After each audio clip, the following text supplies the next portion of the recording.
The next round of funding, we are looking at more professional investors.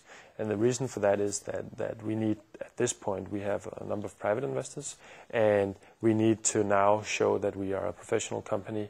We need the experience that they can bring us, and we also need somebody with taps into the venture capital market to help us attract that venture capital. So that has been our strategy, and we think so far it has worked out very well. We do have some professional venture capitalists in Denmark. We do also have some professional seed and pre-seed and lower level capital, or smaller amounts kind of capital. But they are very few, and therefore there's far between them. We have focused on Denmark so far, and will be doing that this round as well, simply because of the time and the resources it'll take to obtain capital from abroad. There has to be a track record. They have to know you for a while, and that's a lot easier to do when you can actually meet with people once a quarter or whatever is necessary. So Danish capital this time. Probably for the venture capital round, we would probably like an American or UK investor, simply because of the network and they also have a different approach.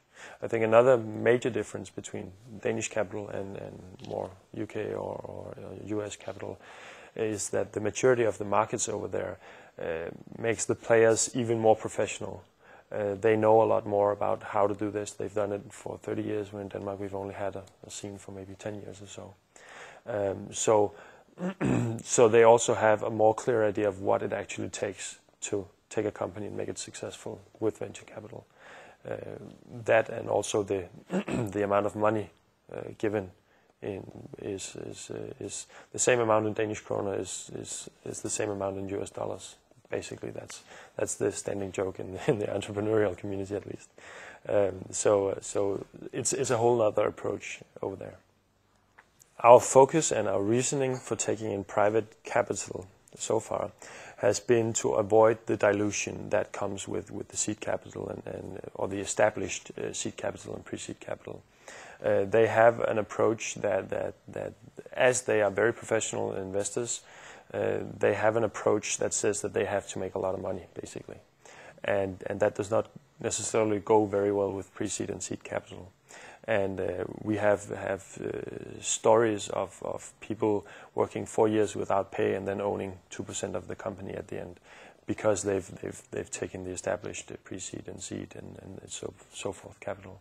So what our strategy has been to avoid that and try and take in as small rounds as possible. So we've rather taken many small rounds than one larger chunk and then another larger chunk. And that has been that's a two-bladed or two-edged sword, because if you take too many small rounds, you end up spending all your time working with venture capitalists and not actually doing what you should be doing. And at the same time, if you take one very large round, you're going to dilute yourself so much that it's not interesting anymore. It's not fun anymore. So what we've been trying to do is that we've focused on gaining relatively small rounds, but enough to take us a new level each time, or take us to a new level. So the first round was actually finishing the product, getting the blue chip customers. The next round was expanding customers. The next round is going to be getting a foothold in markets, getting our distributions and sales channels up and running, so that we are at that point ready for venture capital.